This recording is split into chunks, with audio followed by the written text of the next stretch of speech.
Yo, what's going on, guys? It's Houston Sports Side back into the video today, and today we're going to be talking about the Philadelphia 76ers potentially trading for Pacers guard Buddy Hield. Buddy Hield, who's having a very solid season this year with the Indiana Pacers in 52 games played. I don't think he's missed a game for the Pacers this season. I'm pretty sure. 28 games 28 game starts the season and is averaging 25 minutes per game, is averaging 12 points per game this season with the Pacers, with 3 assists per game and nearly 1 steal per game, with over half a block per game this season. From three, more importantly, his strong suit, he's shooting actually kind of low, a lot lower than he was last year. 38.5% from three. Last season, he shot 42.5%. So it has dropped by a total of 4% compared to last season. But as a career three-point shooter, he is 40.1% from three in his career. He's a great three-point shooter, and that's why teams want to bring him in. Teams that need a guard, need a shooting guard, teams like that need to get a guard to add in are looking for a guy like Buddy Hield. Teams that could really use three-point shooters are looking for a guy like Buddy Hield. And reported by Bleacher Report that the 76ers are eyeing Buddy Hield and Bojan Bogdanovic.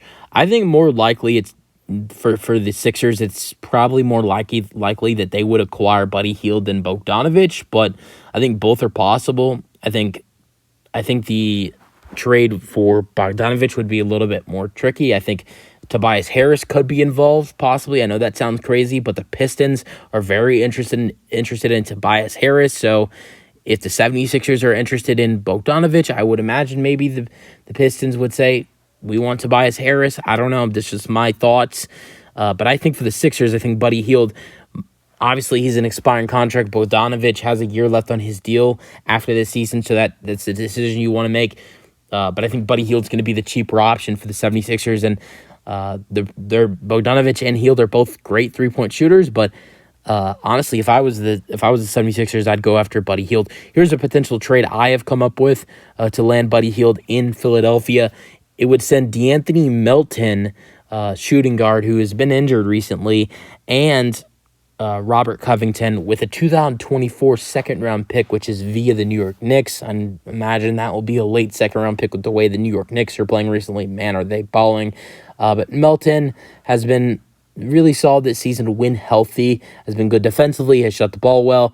Currently, he is going to be, this was updated on January 24th, but he was supposed to be reevaluated in 1 week. It's been 2 weeks now, and he's still out. But he's played 33 games this season with 33 starts, 29.1 minutes per game, with 12 points per game.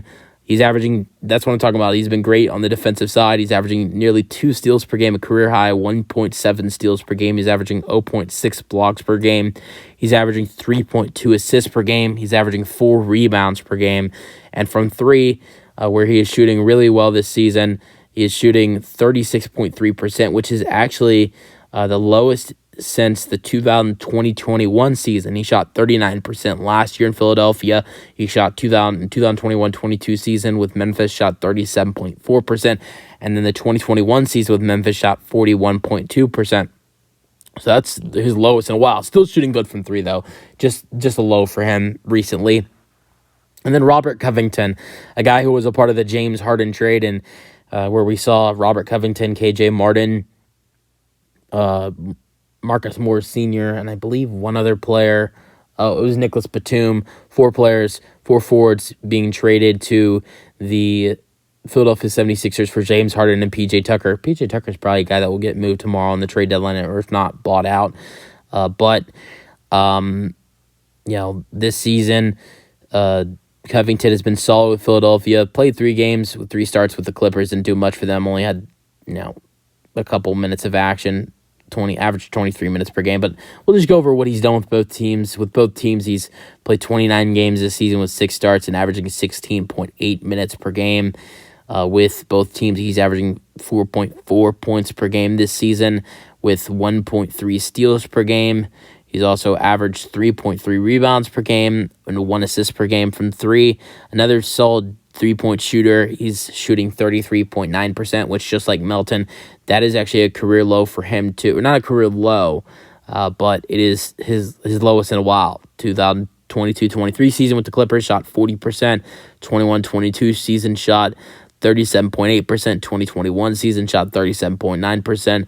2019-20 season shot 33.5%. So that's his lowest percentage from three since the 19-20 season. And his field goal percentage this season is 43.9%. So let me know your thoughts on the potential trade. Well, let me know your thoughts on a potential trade that would send Buddy Hield to Philadelphia, Robert Covington and Melton to the Pacers with a second-round pick. That's the trade. I think the Pacers might do it. Look, here's why I think the Pacers should do this deal. So the 76ers get to upgrade on shooting, but for the Pacers, look, I watched them last night. My favorite team, the Houston Rockets.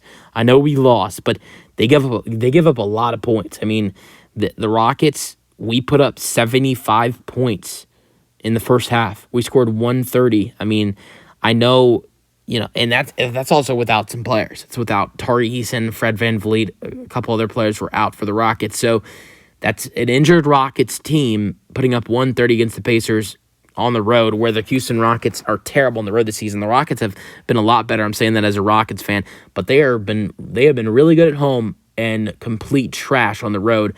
So the Pacers defense has been one of the worst defenses in the NBA this year. Their offense this year has been, if not, I wouldn't say the best. They've been the best scoring offense in the NBA, one of the best offenses in the NBA this season. But on the other end, their defense is terrible. Yes, you're losing a good scorer and a damn good three-point shooter in Buddy Hield, but you're improving on your defense here. Not only is Melton a good defensive player, averaging nearly 2 steals per game and is a really good defender, but Robert Covington, I mean, as a Rockets fan who watched Robert Covington here when he was here, and I've watched him, when he was with other teams, like when he was with Philadelphia the first time, when his first stint with the Sixers, or when he was with the Clippers or the Blazers. I've watched a lot of Robert Covington. He is a good defender as well. He's an aggressive defender.